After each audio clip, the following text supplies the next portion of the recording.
तो दुनिया के सबसे बड़े महाआयोजन महाकुंभ में तीनों अमृत स्नान सकुशल पूरे हो गए हैं। वसंत पंचमी के दिन तीसरे अमृत स्नान पर संगम में स्नान कर अखाड़ों ने ही नहीं बल्कि करोड़ों साधु संतों और श्रद्धालुओं ने पुण्य लाभ कमाया। मकर संक्रांति, मौनी अमावस्या, वसंत पंचमी पर 3 अमृत स्नान होते हैं और तीसरे अमृत स्नान के बाद अखाड़े अब महाकुंभ से वापसी करते नजर आएंगे। वसंत पंचमी पर स्नान के लिए अब अखाड़े वाराणसी के लिए रवाना होंगे।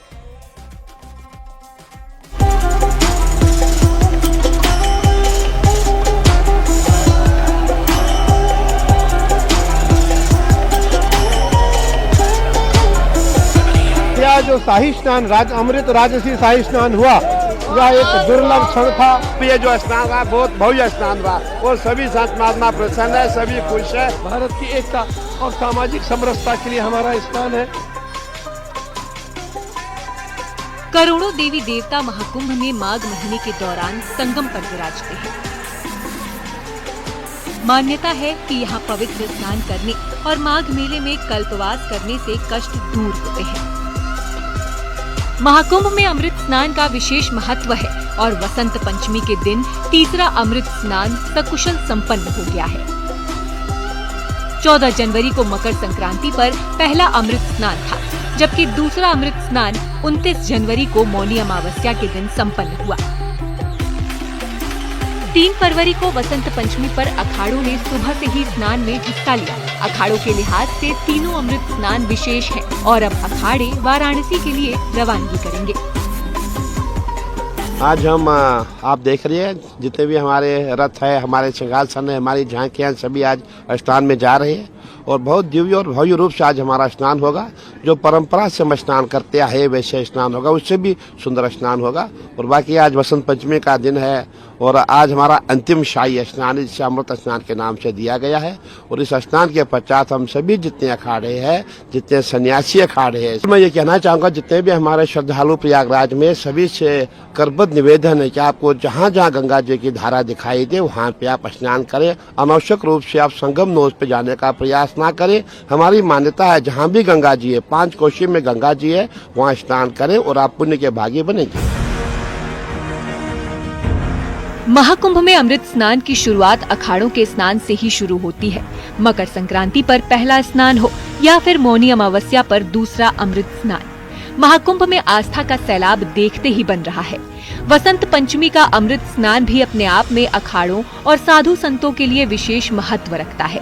सुबह से ही पूजा अर्चना के बाद अखाड़े जुलूस के साथ स्नान के लिए संगम घाट पहुँचे और स्नान किया। हर हर महादेव के नारों के बीच पूरा संगम क्षेत्र भक्ति के माहौल में सराबोर नजर आया। अखाड़ों की तस्वीरें भी अपने आप में महापर्व की दुर्लभ नजारा पेश करती हैं। वसंत पंचमी का दिन देवी सरस्वती का है और मान्यता है कि इस दिन अमृत स्नान का विशेष महत्व है। 3 के 3 शाही स्नान अखाड़ों के दिव्य और सुंदर और भव्य हुए। 14 जनवरी मकर संक्रांति को, 29 जनवरी मौनी अमावस्या और आज 3 फरवरी बसंत पंचमी, तीनों स्नान अखाड़ों के सकुशल संपन्न हुए और हमारे सभी के सभी अखाड़ों ने यह स्नान किए। आज जो शाही स्नान है, यह शाही स्नान अत्यंत ही दुर्लभ है और लिखति यदि गृहीत्वा शारदा सर्वकालम तदपि तव गुणान नामी सपारम नयाति।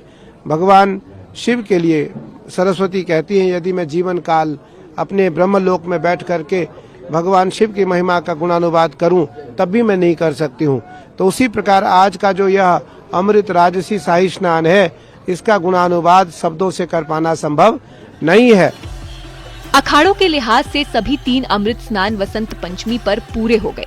सरकार की ओर से भी तैयारी को लेकर खास एहतियात बरती गई। मुख्यमंत्री योगी आदित्यनाथ लखनऊ में लगातार मॉनिटरिंग करते रहे तो महाकुंभ में भी मंत्रियों की ड्यूटी लगाई गई।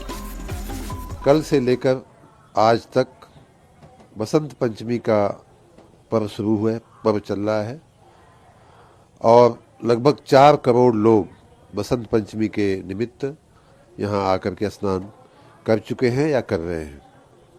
अभी तक का अगर कुल आंकड़ा मैं बताऊं तो लगभग 35 करोड़ से ज़्यादा लोग आकर के महाकुंभ में अलग अलग पर्वों पे, अलग अलग तिथियों पे यहाँ पावन अमृतमय जल में गंगा जमुना सरस्वती के डुबकी लगा चुके हैं।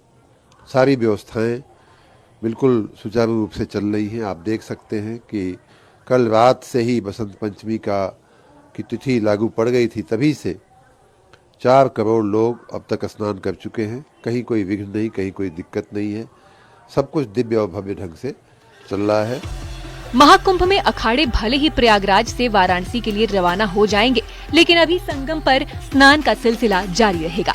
26 फरवरी तक महाकुंभ चलेगा और इस दौरान पवित्र स्नान जारी रहेगा।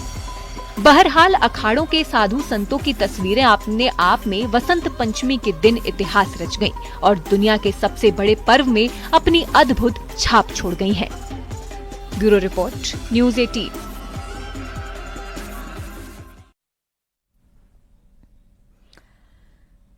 महाकुंभ के आखिरी अमृत स्नान का सिलसिला स्नान का जो हिस्सा बनने के लिए लोगों की बड़ी संख्या में लोग उमड़े संगम तट पर।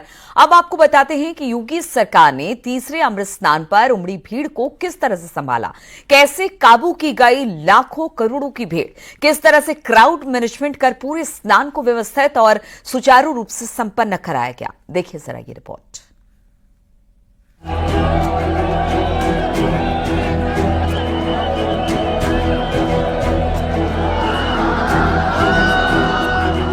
अलौकिक, अद्वितीय और ऐतिहासिक महाकुंभ के आखिरी अमृत स्नान पर उमड़ी ये भीड़ किसी भी प्रशासन के लिए चुनौती होती है, लेकिन योगी सरकार ने इस बार बेहतरीन तरीके से भीड़ को मैनेज किया। आपको बताते हैं कि तीसरे अमृत स्नान पर क्राउड मैनेजमेंट पर पुलिस और प्रशासन की स्ट्रैटेजी क्या थी और कौन से महत्वपूर्ण कदम उठाए गए। दूसरे अमृत स्नान पर हुए हादसे के बाद महाकुंभ प्रशासन पूरी तरह से अलर्ट दिखा। स्नान के लिए पहुंची भीड़ को जमा नहीं होने दिया गया। स्नान के बाद भक्तों से मेला क्षेत्र खाली करने की अपील की गई। रास्तों को बंद करने के लिए 3 लेयर बैरिकेडिंग की गई। बहुत महत्व है आज तो बसंत पंचमी भी है, होली का आगमन हो रहा है, इसमें आनंद आ रहा है सबको। जी महाराज जी, तो आगे किस तरह से इसमें देख रहे हैं? क्या आगे बहुत अच्छा देख रहे हैं, सनातन धर्म का उत्कर्ष देख रहे हैं जी। प्रयाग से क्या संदेश जा रहा है महाराज जी? कि सब सनातन धर्म एक हो जाए। अच्छा, कई भ्रांतियां फैल रही थी कुंभ को लेकर के, उसको लेकर के क्या? नहीं, कोई भ्रांति नहीं।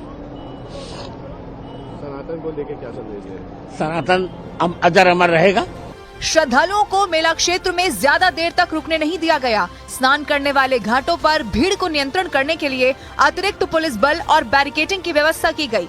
इसके साथ ही अमृत स्नान पर ऑपरेशन 11 चलाकर क्राउड मैनेजमेंट का स्पेशल प्लान तैयार किया और इस पर पूरी तरह से अमल भी किया गया। मुख्यमंत्री योगी आदित्यनाथ के निर्देश पर बनी क्राउड मैनेजमेंट की इस योजना में 1 वे ट्रैफिक व्यवस्था लागू की गई। प्रमुख क्षेत्र में सुरक्षा सख्त की गई।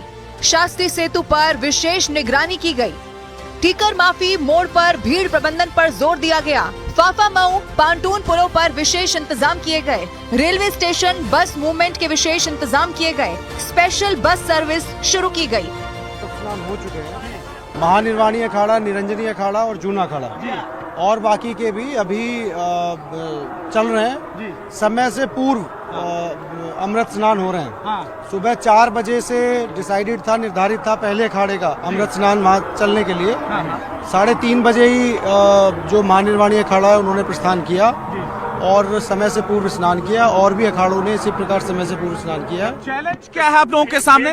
देखिए, भीड़ नियंत्रण जो है एक चैलेंज है। हम लोगों ने इफेक्टिव ट्रैफिक डाइवर्जेंस किए हुए हैं। श्रद्धालुओं की सुरक्षा के लिहाज से 1 वे रूट तैयार किया गया और इसे सख्ती से लागू भी किया गया। इसके अलावा पांटून पुलों पर मेले में आने वाले लोगों को किसी प्रकार की दिक्कत न आए, इसका भी विशेष इंतजाम किया गया। मौनी अमावस्या पर हुई चूक दोहराई न जाए, इसके लिए प्रयाग जंक्शन पर विशेष सुरक्षा की गई। जीटी जवाहर और हर्षवर्धन चौराहों पर भीड़ नियंत्रण की गई। अतिरिक्त सुरक्षा और ट्रैफिक व्यवस्था के उपाय किए गए। अतिरिक्त फोर्स की तैनाती की गई। आज हमने अपने देवी देवताओं का पूजन किया, हमने गंगा पूजन किया, हमने महादेव का स्मरण किया, भगवान कार्तिक को स्नान कराया, अपने देवता को स्नान कराया, और ये संदेश पूरी दुनिया को गया। पूरी दुनिया को यह संदेश गया कि भारतीय परंपरा में साधु संत और सनातनी सब एक हैं, और यह जो शाही स्नान अमृत राजसी शाही स्नान हुआ, यह एक दुर्लभ क्षण था। और इस स्नान का जो आनंद सबको मिला वो देव दुर्लभ था। Integrated command and control centre पर सीसीटीवी के जरिए इनपुट के आधार पर तत्काल व्यवस्था में बदलाव का भी प्लान बनाया गया। वाहनों की आवाजाही पर भी विशेष नियंत्रण लगाया गया। प्रशासन का मुख्य लक्ष्य कुंभ मेले सुरक्षित और व्यवस्थित तरीके से संपन्न पर रहा।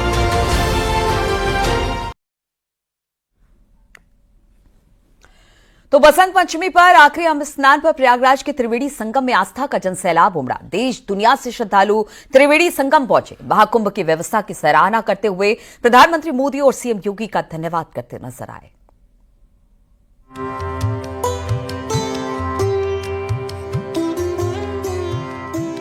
प्रयागराज में हो रहे महाकुंभ में बसंत पंचमी के अमृत स्नान पर त्रिवेणी संगम में आस्था का जनसैलाब उमड़ा है। महाकुंभ के तीसरे अमृत स्नान पर त्रिवेणी संगम में आस्था की डुबकी लगाने करोड़ों श्रद्धालु देश दुनिया के कोने कोने से त्रिवेणी संगम पहुंचे हैं।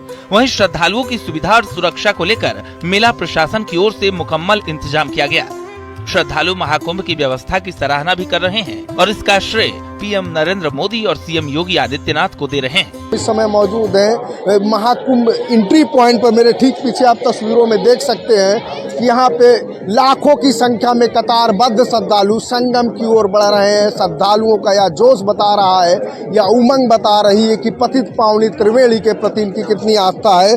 कुछ श्रद्धालु हम उनसे बातचीत भी करेंगे और जानने की कोशिश करेंगे कि ये बताइए आप कहाँ से आए हैं? संगम से स्नान करके वापस जा रहे हैं अपने गंतव्य की ओर।